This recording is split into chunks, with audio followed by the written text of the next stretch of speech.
communities worldwide. We broadcast diverse international content from Europe, Asia, Africa, and now right here in the USA. Watch us via Roku on your smart TV. Submit your own content to 1530entertainmentllc@gmail.com. Download the Millennium TV app from the App Store to stream our shows anywhere, anytime. Millennium TV.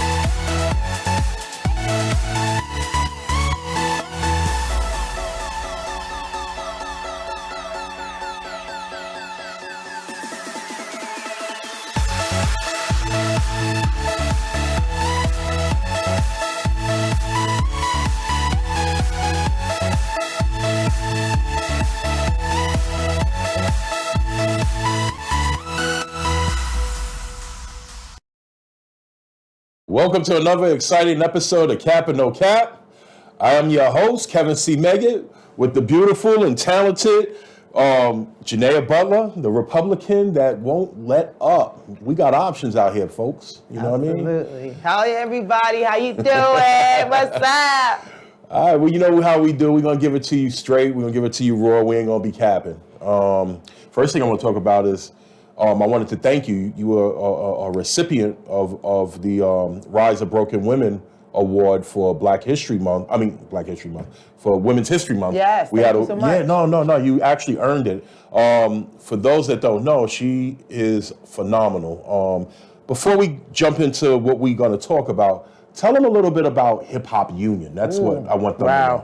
Wow, so the Hip Hop Union is a body of entertainers and businesses coming together with a collective interest to get benefits, rights, and respect for the hip hop culture. So we've been at it since 2009, under the leadership of Reverend Jesse Jackson Sr. and the Rainbow Push. He's been guiding me throughout the process. I've been working with Reverend Jackson since 2007, going into 2008, and then we birthed the Hip Hop Union in 2009, and really just, under his tutelage and his leadership to bring it full fruition. So you hear a lot of people now talking about living legends. We just had our Living Legend Awards last week. You hear a lot of people talking about a real union in hip hop. And these are all the things that came out of us kind of pushing the envelope when it comes to hip hop. If you look, a lot of people don't understand the power of Reverend Jesse Jackson Sr. But I went to try it out. And so what you see is over this 15-year period that we've been working, you'll see the birth of boom radio stations and classic hip hop coming back out. So all this stuff happened. Kendrick Lamar got the Nobel Peace Prize.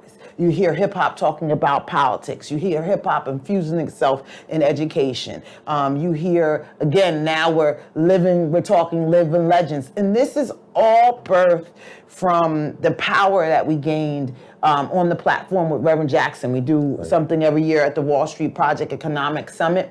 And like I said, it was last week, and we've been able to push the envelope. So when Puffy wanted to start Revolt TV and Magic wanted to start Aspire, that's the network, right?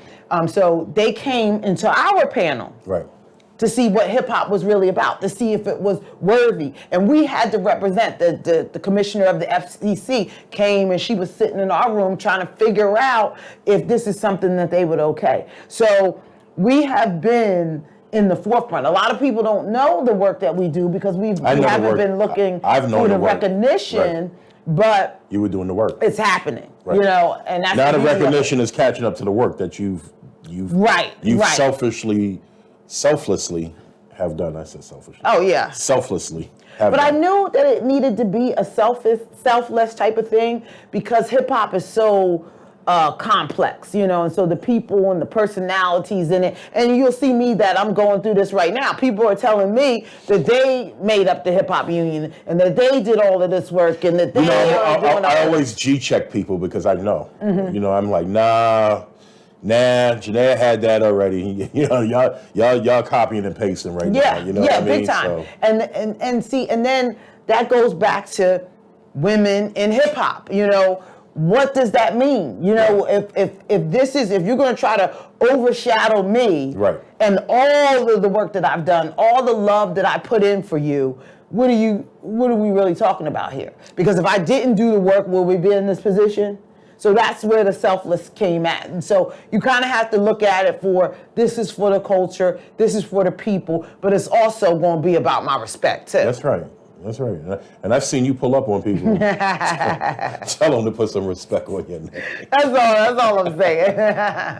But yeah, I was there, I was honored to be there. Millennium TV was there. I loved it because we had hip hop, we had Wall Street, and we had politics all in one room. Right. And I sat there and I interviewed so many people. I interviewed Havoc from Mobb Deep. I interviewed Pete Rock, Colt Rock. I'll be sure ran out before I could get the interview, but I was able to interview so many people that were running for mayor and Congress, and and I was able to infuse why was it important for hip hop to be in the building and with politics and as well as Wall Street, and the answer was universal. Like, this culture has been circumnavigated throughout this whole planet. Right. Maybe about 4 or 5 times. And no one's ever brought it back in. Like, okay, if done right, we can have a party that rivals the Democrats and the Republicans. You can have a hip hop party if done right. Well, yeah, and it wouldn't be so. See, hip hop transcends all races, all religions. Right. See, that's what the power is. So if we could understand that, like right now, we're on the black and brown. So black and Hispanics, are the majority part of when we represent hip hop. But when we bring it all in, it's a world power. It's world dominance, because if you go into any country, any place, hip hop is there, it's well and it's alive, and it's probably even more alive than it is here in America, the way that other people respect it. You're absolutely right. The way that other people respect it. They're actually true to the elements of the culture.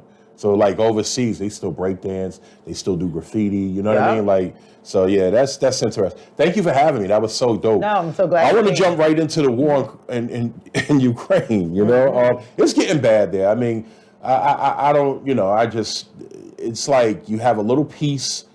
This is Ukraine, and all the surrounding area is Russia, and Ukraine is just like a chihuahua just barking. Well, it used to be part of the Soviet Union when the Soviet Union and when they broke up. And what Russia is saying now is we want the territory back. Now, I'm not exactly sure why and where Vladimir Putin is, because I can't get into that deep of world politics and why this man wants to invade this country when my babies here are suffering and they're going year after year without answers, and we're going over to save other people and other kids. Now, I don't condone any violence or anything like that. I'm with you. I'm not for human suffering whatsoever. However, we have unresolved issues right here.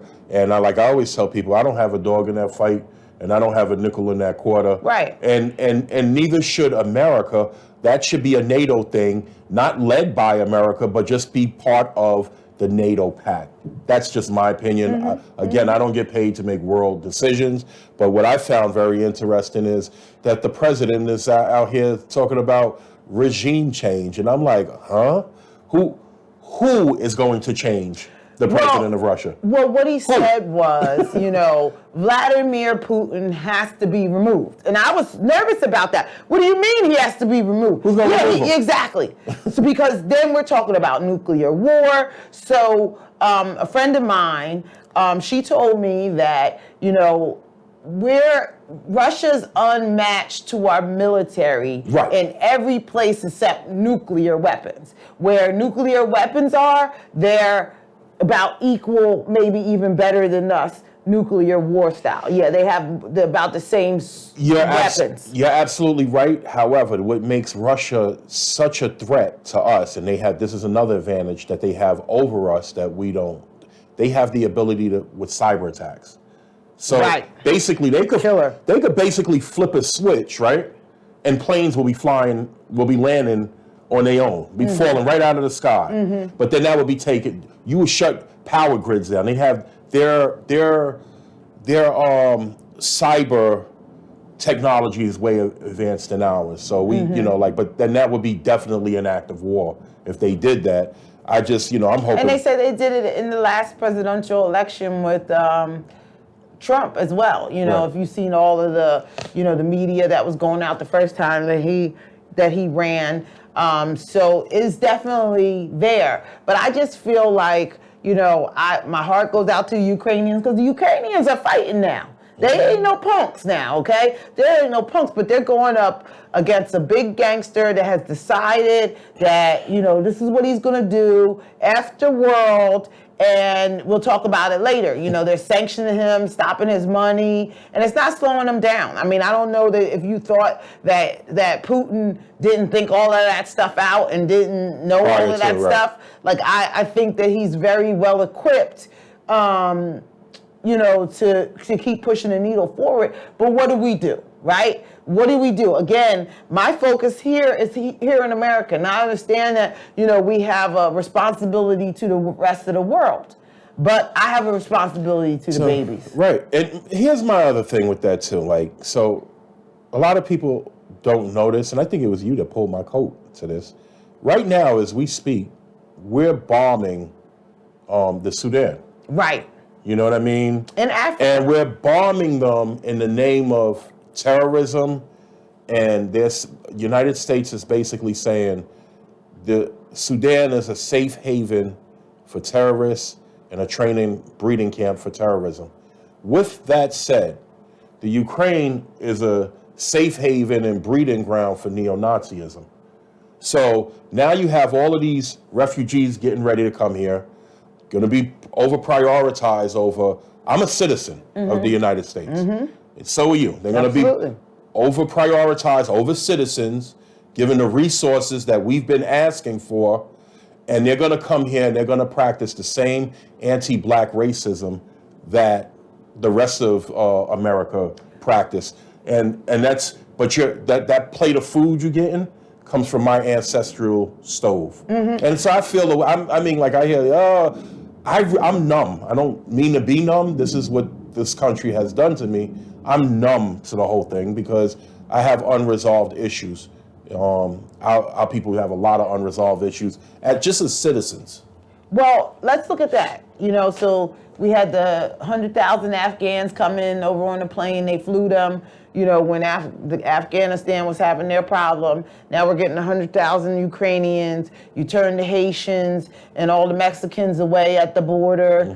And now the ones that came over, they're getting $150,000 and better. Maybe it was $450,000 and better, right. As they crossed illegally, So. And let's look at the pandemic, or the plandemic, as you call it, right? Scandemic. How many people did we lose? A couple million people. Right. And then so now these couple million people are being replaced from these people from other countries. And again, we still haven't got our issues resolved. And this is coming from, you ain't black. If you consider voting for anybody but me. If that's not the biggest mental warfare that we're facing in America, I think that's crazy because I'm not black, according to this president, because I considered voting for somebody else. Who is this president to even say something on that level? Right. I thought you were for all people. I'm not black because if I consider voting for you, what is it that you're giving me? And now we see what it is that you're giving us, and that's a big fat zero. What did you say, zero burger? That's your word? Nothing burger. Oh, nothing, nothing burger. He's the nothing burger, I'm the zero burger. And so we say these things, right? Right. We say, oh, we're going to get behind Biden. And don't get me wrong, we just got a Supreme Court justice, right? Judge Ketanji Jackson Brown. Congratulations, madam, on your hard work. And I know that it was gruesome to get there, but you're there. And hopefully you serve for another 50 years, ma'am. And hopefully your vote and your leadership leads us somewhere. I'm numb about that too. Yeah, me too. And do you want to know why? Please. I think the United States Supreme Court is the most racist institution in America. Do you want to know why? Of course. Because it's an appointed position. It's a lifetime position. Right. Where you get paid to basically vote on your own personal biases. That's a good one. I like that. And see, and what I was saying, the reason why I brought her up is because that is what we got for our vote. We're going to give you one person.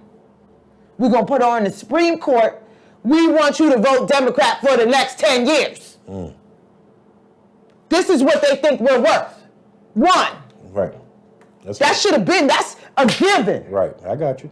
If you want to talk about us, if you want to talk to us, yeah, that's a given. But that's not something that we decide to stay in a party for. There's other stuff that needs to be done. Right. You're right. I mean, I can't attack what you're saying.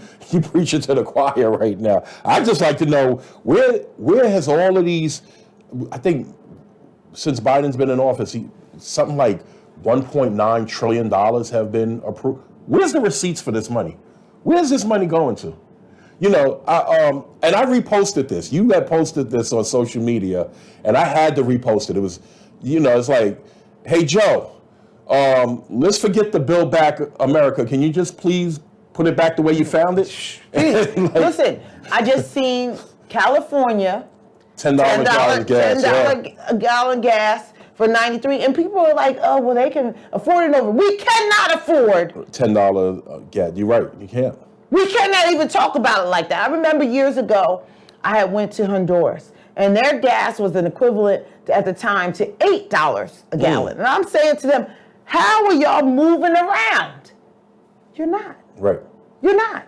Because even today, the high in New York, $6 in Manhattan. Forget it if you need gas in Manhattan. $5. I'm a 93 driver, so it's maybe $5.09, $5.19 right. for gas. A gallon? Yeah, that's crazy. You can make payments on it, right? Finance it. That's what I need to do. That's what we need to come up with, a gas payment plan. And how about the people that are going to work and driving to work? Right. And so now you have to resort to the subway, which is just as expensive. We're gonna jump into that. How much is the subway now? It's $2.75. Is it $2 or $3? It's gonna be $3. It's gonna be probably jump $3. Probably gonna go to $3.25. When I got to New York in '93, it was $1 and had just went up to $1.25. Wow. And a token. And the service is just horrible. But we're gonna take a real quick commercial break. We'll be right back, Cap and No Cap, right after this quick commercial break. Millennium TV, bridging communities worldwide. We broadcast diverse international content from Europe, Asia, Africa, and now right here in the USA. Watch us via Roku on your smart TV. Submit your own content to 1530entertainmentllc@gmail.com. Download the Millennium TV app from the App Store to stream our shows anywhere, anytime. Millennium TV.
Cap and no cap. This is getting hot. Like that's why I love having you on the show.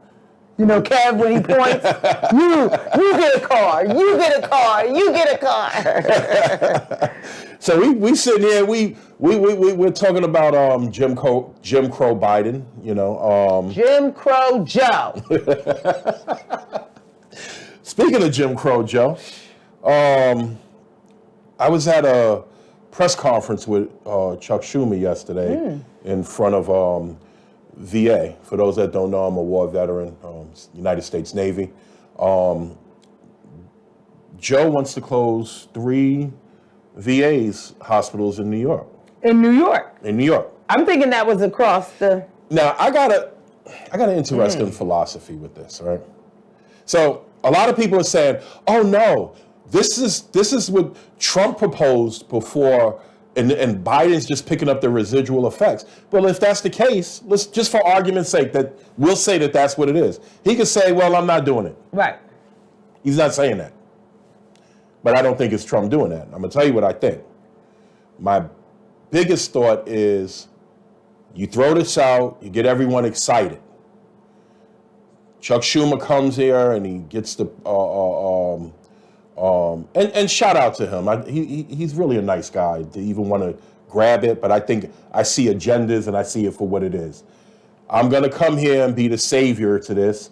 We're going to get petitions. Jim Crow Biden's going to walk this back, and everyone's happy. Now I got the veteran vote come the general election. You got to watch the game. Right. This is a game. You got to follow the money. Right. And follow the vote. Right. So I mean, I pick up on agendas. You know, like this is the biggest 3-card Monte game that I could. It's so now you have the veterans in pocket because we scrapped the idea. How about veterans don't get enough? How about that? And there was a lot of people out there talking about what veterans should have. They should have way more than what they're getting. Truth be told, homelessness is going through the roof federally. Homelessness is now a federal issue, ladies and gentlemen. And it looks, the makeup of it looks exactly alike in just about every state. Because I think they the feds took away, got rent guidelines and things like that, rent control guidelines and things like that. And I just feel that, I'm gonna put my my tinfoil kufi on. I just feel like this is a bigger plan to price us out. I think you cannot talk about homelessness and not bring up gentrification. You want me to get real with this? So I used to work in the homeless system. Okay. A few different agencies. Worked on Rikers Island, Homeless Services. And first of all, the homeless person is not exactly what we think. It's not exactly the quote unquote guy that wants to sleep on the street. The homeless person is somebody that's making $10, $15 an hour, now $15 an hour.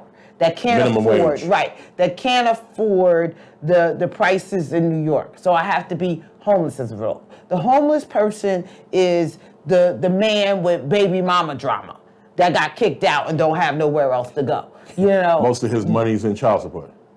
If that, you know what I'm saying? You know, but just got kicked out with the dumb stuff and everything. The homeless person is somebody who's trying to recover from drugs or alcohol, right? Mm-hmm. And so the people that want to be out on the streets are out on the streets. They stay on the streets. They don't go into the homeless system a lot. You know, you find that they're... Why is that, you think? Because they know that the services are BS. They know that. You know, and like I said, I've worked in homeless services for years, and the services are just not there, right? Mm-hmm. What you can do, and if you are homeless, you can go through the system, and you can make it work for you. Right, because I know some people that have made it work for them. Shout out to Charlie Newman. She started she started the rise of broken women based off of the disparities of the homeless system. So, yeah, I mean, she was having her menstrual or something like that, and she asked for a sanitary napkin, and they said they didn't have none. Go get some paper towels, and thus this is the short story of how the rise of broken women was born. So, but she, I guess it comes down to individualism. I think the reason we have the homeless issue is not being tackled because it doesn't have a face. So people don't know, what does homeless look like? Right. Well, it could look just like me. Yeah. And I've seen people that look just like me that are in a shelter. In a suit. There are, believe it or not, there are police officers that are in shelters. Mm-hmm. There are teachers that are in shelters. I can't make this up. But I think when it comes to the veteran being in shelters, that's unacceptable, especially war veterans, because I signed a contract willing to pay up to giving my life for this country. Now, when you say, thank you for your service, it doesn't, how are you thanking me? It doesn't look the same. And I got that off of WPIX, where one of the people that were talking for the veteran, the VA, was saying, thank you for your service. Her name is Miss Wendy McClinton. She said, thank you for your service doesn't equate to the service that you're giving me. Right now. Not at all. And so shame on you for allowing any veteran to be homeless. And they have what's called the HUD VASH. So my thing is, where's the exceptionality in a veteran?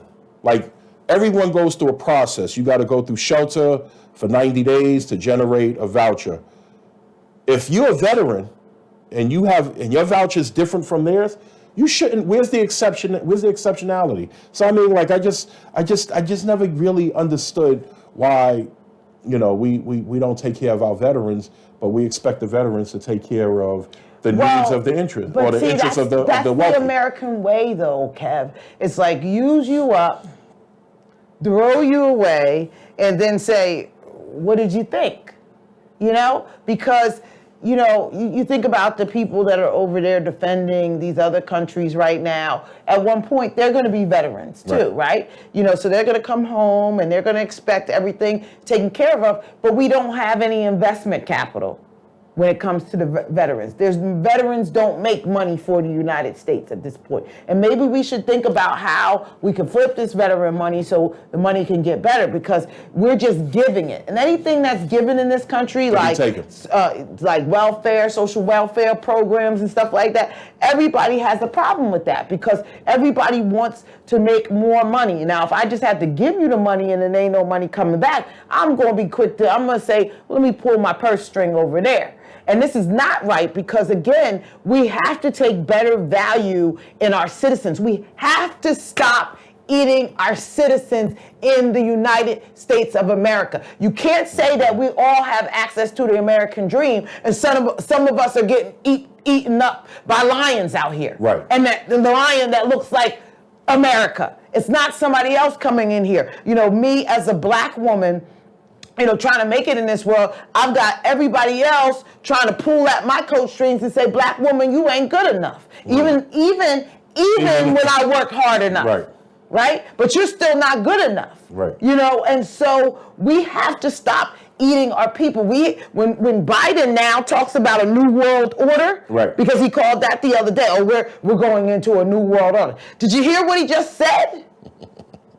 We're going into a new world order, and we want America to lead it. Well, what is America going to do about its citizens? What is America going to do about its veterans? What is America going to do about its children? That's what I want to know, Mr. You Ain't Black. So one of the things I'm definitely doing, and I'm just going to spend a little bit more time in, and then we're going to jump into a real quick commercial break, is I'm trying to galvanize veterans to the only people who could fight for veterans are other veterans. And so you have veteran shelters, you have veteran housing, you have all of these things. My issue is, why let a private entity run a veteran shelter? You need to have a veteran organization run a veteran shelter. or veteran housing, and then we could you have that give back that you're talking about, because now it's almost you're recycling the money. You follow what I'm saying? Why don't you run for office, Kev? No, I'm not running for no office because they listen. They ain't gonna like me. We're not supposed to like you. We're supposed to like the change. They're right. Well, we need people in position that have our best interest at heart. And so many times we got foreign people coming from foreign places. That's the truth. I'm not even gonna say who. Right. But in the, foreign people coming from foreign places that don't know nothing or don't know anything about the community they're trying to serve. But because we don't ask of people, because we don't talk to these people, but because we just go, oh, this person is Spanish, oh, this person is black, right. oh, this person right. is Democrat, I'm gonna vote for them. And that's all we ask. Right. We're not asking, what are you gonna do, when, how, and how long is it gonna take? Right.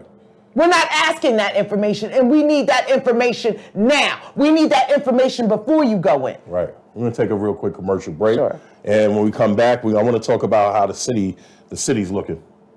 All right. We'll be back. Cap and no cap. Millennium TV, bridging communities worldwide. We broadcast diverse international content from Europe, Asia, Africa, and now right here in the USA. Watch us via Roku on your smart TV. Submit your own content to 1530entertainmentllc@gmail.com. Download the Millennium TV app from the App Store to stream our shows anywhere, anytime. Millennium TV.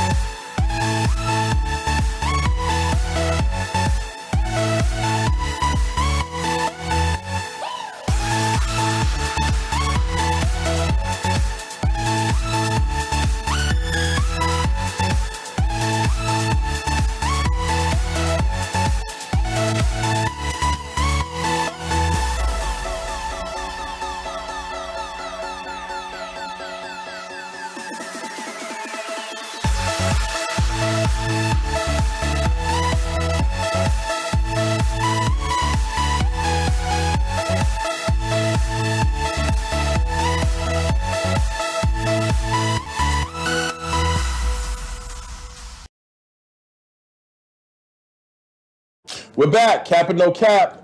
We chopping it up, giving this good game. Let's talk about New York City. It's filthy.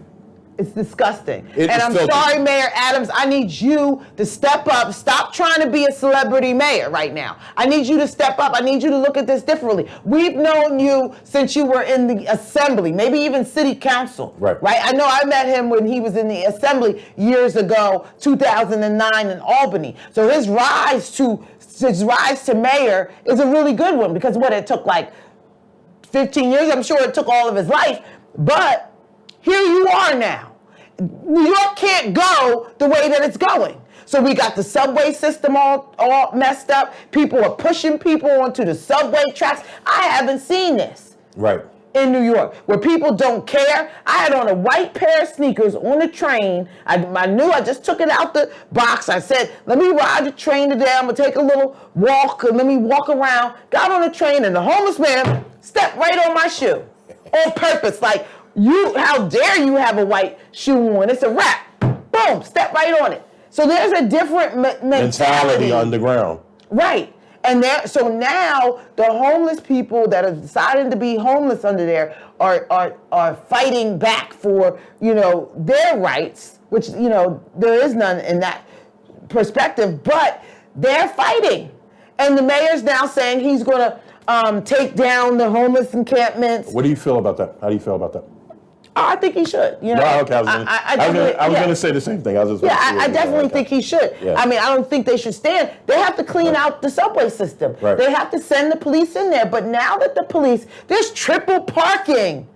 I can triple park in New York. So double parking is one thing, and then I can triple park in New York. The cops gonna ride right past me. Okay, cops riding past me. And that's weird, because he comes from a law enforcement background. But the sensitive thing, the sensitive issue becomes, well, how do you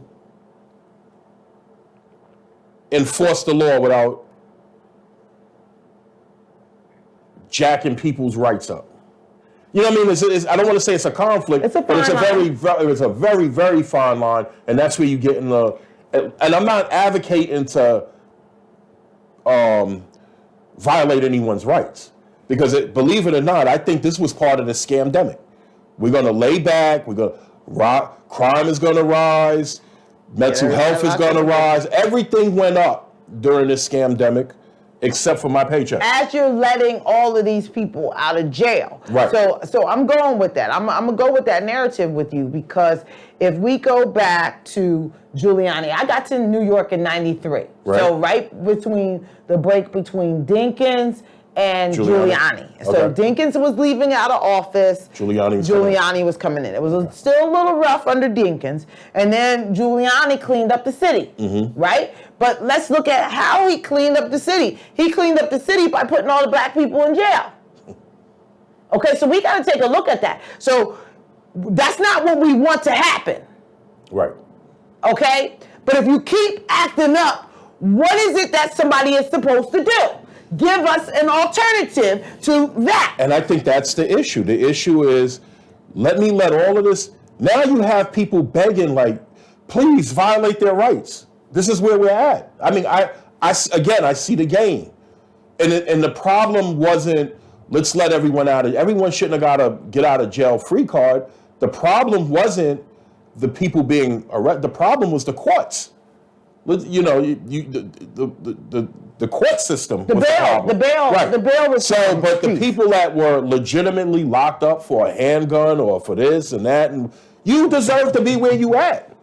Truth be told. Absolutely. But now, what do we do when the homeless population has gone wild on the train? Right? I will not ride the train.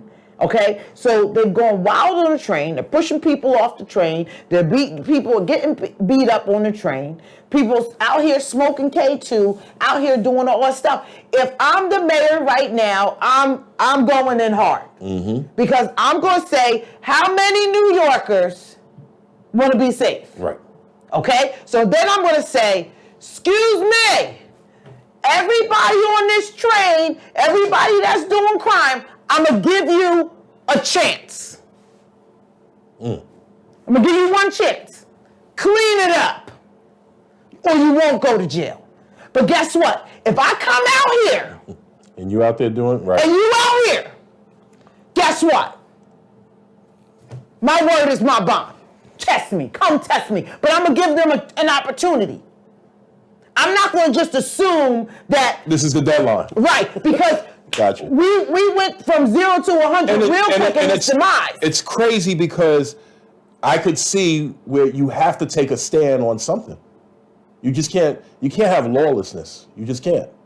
You know, it's unfair to people that are tax-paying, law-abiding citizens. And truthfully, I feel bad for the police. Right? Because they went through this whole George Floyd thing. Now they're scared. And I call this the urban dilemma, Kev. Okay? The urban dilemma, the common, distasteful, physical, emotional, or mental trauma that people get when coming in contact of someone of the urban community. So what I'm saying is that there is a natural reaction that is happening between a police officer and a citizen from the hood. Right. There's a natural reaction. The police, in their mind, are traumatized. So they're looking all of a sudden and say, oh, let me find my stuff, because he might pull on me. Because you know, y'all might could get it. Right? Right. But I am a citizen. So you cannot do that. Right. Because we've got to look at this dilemma in a different way, because now the cops are traumatized. Who's training the cops? On how not to be traumatized, on what to look at instead of shooting first. They're trying to protect themselves. They're trying to go home to their family as well. How long has that been the norm, though? Shoot first and plant a gun later. So what we need to find out is what happened to shooting people in the leg. Why did that go? Well, why did that go from to shoot to kill? That's shooting them in the leg. What happened? That's targeted. That they'll shoot other groups in the leg and in the arm and stuff like that. That's targeted when it's because I'm quick to say we are in a live system of white supremacy racism, and it's not to say that white folks are all white supremacists. Well, I suspect most of them are, but it's not to say that they are white supremacists, but they have and it's not to say that they're superior over us, but they have a system in place that allows them to kill us with impunity, allows them to walk scot-free. You got to remember old laws like Dred Scott and stuff. We never those laws are still on the books. Right. And see, we've never walked none of that back. This is why you got to go into office, Kev. 3/5 clause, those are still on the books. And so we need somebody. The Congress makes the law. So let's just go real quick lesson for those who don't know. The U.S. Congress, the representatives, they write the law. Right. So if I'm running for Congress and I'm in Congress, I'm going to write the law. And they're all lawyers. No, they're not necessarily all lawyers, right? You can be whatever you want. Most of them are lawyers because they are writing the laws, right? But you do not have to be. And in order to run for office, you can have a criminal record. It doesn't matter. The people have to elect you, okay? So and this is why I say that we need allies on both sides of the field because we need the conversation to happen. If the conversation is not happening over here with the Democrats, it's not happening here with the independents, and it better be happening somewhere with the Republicans. Right. But our conversation needs to keep going, okay? So now the Congress writes the law. Right. They pass it on to the Senate. The Senate now says, okay, we think this is good. Okay, we're going to put this into action. We're going to sign this and send it to the president to be signed into law. But if we do not have anybody that has our best interests at heart, writing laws that make sense for us, writing things out like we need to get rid of the Dred Scott piece. We need to get rid of the 3/5 law. We need to get rid of these things. And Kanye wasn't so far off. I think his language and his diction about taking out the 13th Amendment and, everybody had a choice to be a slave. You have a choice to be a slave today. It's interesting you mentioned that. The part of the 13th Amendment, right? The language that says basically you revert to going back to slavery if you're convicted of a crime. Right. That was actually put there after Lincoln was assassinated. They added that on after Lincoln was assassinated. It wasn't originally there. So I just wanted to touch bases on that. But when we look at all of this stuff and how we're playing this political game, how we vote will determine our lifestyle. So if the Democrats are telling us, you're poor, you ain't gonna make no money, sorry for those white people over there, we're gonna try to get you. Okay? We have access like everybody else. Right. We're behind in the race, but we can run faster. Right. See, and it's amazing you mention that because they lock us out. We're locked out we're economically castrated. I'm not talking about individualism. I'm talking about as a group. As a group, now I want to even shrink it even more. Foundational Black Americans. If Black people got it bad, wherever bad is, foundational Black Americans got it worse.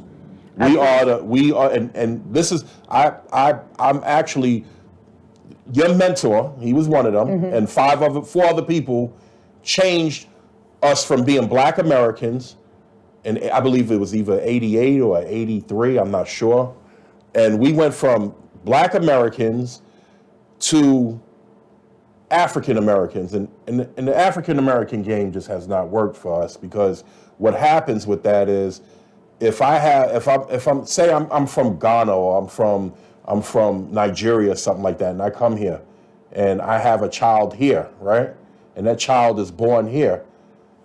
In theory and practice, that child is an African American. Same thing with the Caribbean, because you're claiming the diaspora, right? So there's no exceptionality to us as a people. That's why I use the term foundational Black American, and I got it from Tariq Nasheed. Before that, we were as per Dr. Claude Anderson, we were Native Black Americans. But it put an exception on who we are. And the biggest problem is we run away from our exception to this country, whereas we need to start running to it and remind people we're exceptional people. So when you have, folks that are from different ethnicities and backgrounds, essentially they're eating off of our narrative, which is the 13th, 14th, and 15th Amendment. You're eating off our narrative, but you're shaming us in the process. So you can't enjoy the fruit, or it doesn't make sense to enjoy the fruit, but you're going to curse the root of that tree where you got the fruit from to begin with. I just kind of want to put that into play. Foundational Black Americans need to be in a protective class, a lot like Native Americans. And before we go on the break, we're going to go on the break in a second. Technically, foundational Black Americans are Native Americans, okay?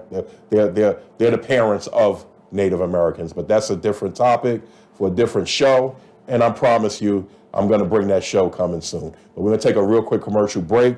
We're going to tie up and talk about some entertainment. You know what I mean? But we'll be right back. Cap or no cap? Yes. Smack. Millennium TV, bridging communities worldwide. We broadcast diverse international content from Europe, Asia, Africa, and now right here in the USA. Watch us via Roku on your smart TV. Submit your own content to 1530entertainmentllc@gmail.com. Download the Millennium TV app from the App Store to stream our shows anywhere, anytime. Millennium TV.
You got a whole bunch of things going on with this. Before we jump into the what everyone's talking about, which is the infamous smack, the Oscar smack, I want to talk about Eric Adams. I do want to give him his props on this.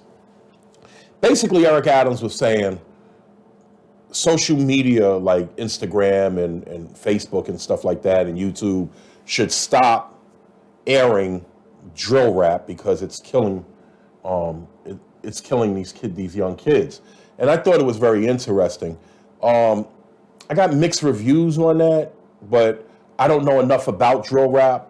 But from what I understand, and maybe because you deal with hip hop all the time, you could clarify. Drill rap, from what I know, is about illegal activity, gang activity, murdering people, and you actually go in a booth, make a song about it, and after you maybe kill someone, you make the song after. Am I off the mark? Well, okay, yeah, it's in there. But see, I don't want to give it that much credit as the kids are going out here and saying, I'm writing a rhyme about somebody that I'm killing. When they're, just like gangster rap, they were writing a rhyme about what was happening on the streets. Now, rest in peace to DeRay Marin Johnson, a friend of mine, Marlon Johnson's son, was murdered, a month and a half ago. He's from Brooklyn, New York. She moved out to Georgia. Now this will tie this all in. She moved out to Georgia. He was an aspiring artist, hanging around Brooklyn drill rappers and stuff like that. So they had a situation. They all moved, the Brooklyn dudes all moved to Georgia. Okay. Right? So she's been out there for a year. He decides to finally move out to Georgia, bring his music out there. He goes out there 2 weeks, Kev. 2 weeks. He's out in Georgia, and they murdered the man. Why? 2 weeks in. Because of the music?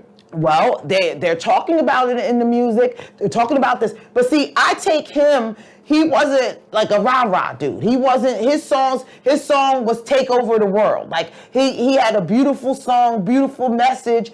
And I think that they used his innocence for their own sacrifice, right? So people, they have to be in the gangs and to be into all these things, you've got to bust somebody down. And see, this is where this might be coming from, because stuff is happening on the streets, but now it's getting cool, because when you go back to Chief Keef, they called it something else in Chicago, right. but now this is what it is in New York. So we definitely have to stop the violence. I think the mayor was right in saying, hey, we got to do something. I think he's wrong in to say, oh, well, Facebook, I want y'all to shut this down. Hold on. And that's where Mano stepped up. I had a conversation with him the other day about what he went to the mayor about. He said, well, the conversation about drill rap was going in a weird way. It wasn't going the way it was. And how you having a conversation about drill rappers and there's no drill rappers there? Right.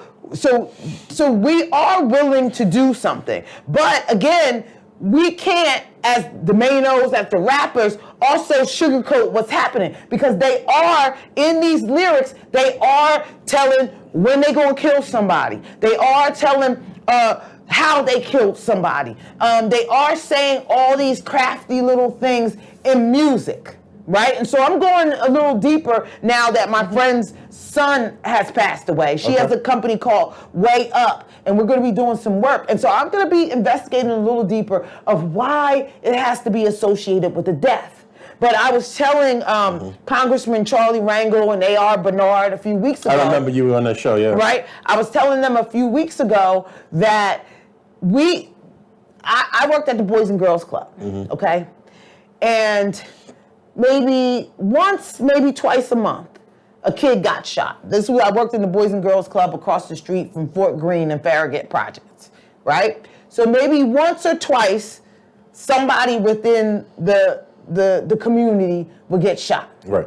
So now the kids, and somebody got shot in the head in front of maybe 4 or 5 kids. Right. So somebody is falling out. Their child is right there, trying to stop another fight. They blow his head off in front of all these kids. So what do you think happens to these kids' minds? These kids begin to think that this is the life that they're living, and this is the life that around them. They don't get out the hood, right? So they don't see anything else, right? This is all they're seeing is death. So you're creating this monster. So we're totally desensitized as a people, right? Because listen, 6 of my little friends that I grew up with are dead. That's crazy. So I've got this anger in me from this pain that's unresolved, because nobody's sending these kids to counseling. Remember what happened 911? Those kids are still in counseling. Those kids are still getting monthly counseling, where our kids are not getting any counseling and then assuming that they can work through this themselves with no money, no direction, right, hurt in their heart. And so we have to stop that from happening. We have to protect our kids. We are not protecting our kids. That's true. I just reached out to the mayor, because Grandmaster Melly Mel, shout out to him, reached out to me also and asked me, he said, Mano was basically saying, there has to be an alternative, right? I love Mel. Mel said the alternative is making better music, but this is like... And we have to teach them how to do that. How to do that, right. So we have to teach them something that sells. Right. Because again, now, Fabio Foreign, he jumped out, wait, don't be talking about canceling my money.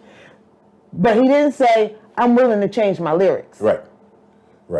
And that's what everybody is scared of. And we've got to have this other conversations going on because we got to give them another narrative if we want them. They're making their money their own way. They found out a way to make money and a way to get out the hood. So don't block that now when you didn't help us before. Right. And so that's why we have no control. I don't think we're totally desensitized, and I'm going to tell you why. Mm-hmm. Everyone around the world has felt that slap that Will Smith gave Chris Rock. Bye, What's your feelings on that? I'm 100% disappointed in Will. I think that it may have been a game. And the reason why I think that way is because, first of all, Willie from Philly never jumped out the line. Right. If that was Ron Artest, I'm saying, oh no, Ron is about to blow. Right. But if that's Willie from Philly, sitting in the front row with his beautiful wife, right, who happens to look like Demi Moore, right? She had her hair bald. It shouldn't be a big thing. Women with bald heads now is a thing, right? So Chris Rock said what he normally says, and then now all of a sudden Will want to puff up. He didn't puff up on August Alsina. And that little boy was in your house. So now you want to puff up after y'all go on this whole talking tour about your relationship and you let this out and you let that out. You let too much information out. And then you want to go stand up and defend your woman on the whitest stage in America. When a black woman produced that show. If I was that black woman that produced that show, I would have been in the back crying and I would have seen Will at that door. Right. Excuse me? I know you just didn't blow it. I'm just like, I don't know. I never thought Chris Rock was funny.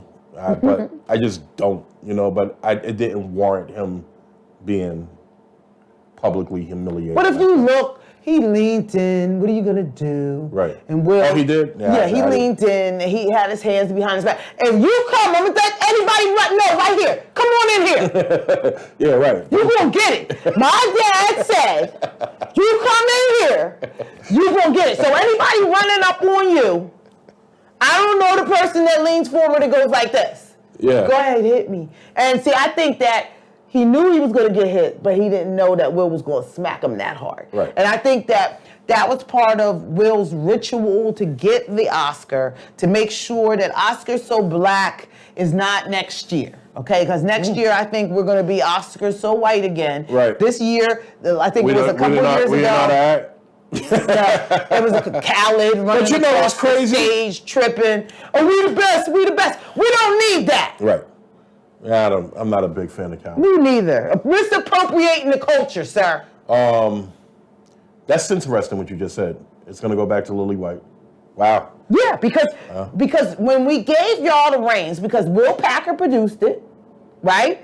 You had, and that's the only thing anyone's talking. They're not talking about the who won. They're not talking about performances. And shout out to Questlove, Philly Soul, Summer Soul for that documentary, Harlem. Right. It was a beautiful documentary. It was. I saw it. If you didn't see it, you must, because it talks about Harlem. It talks about the strength, and again, distractions. Right. Will. Now we feel like Will is a man. 10 minutes ago, we were suspect on him, like, oh, he out here crying over his woman. He done let this man come in, little young boy, hit his woman off. You know what I'm saying? And then now we're like, Willie from Philly is the man. I'll smack you like Will Smith. That's mental warfare, people. Right. I mean, it's just so unfortunate that it happened, in my humblest opinion. I don't think they're going to ever get past it. That's going to be the pinnacle of what... But black people will always watch the Oscars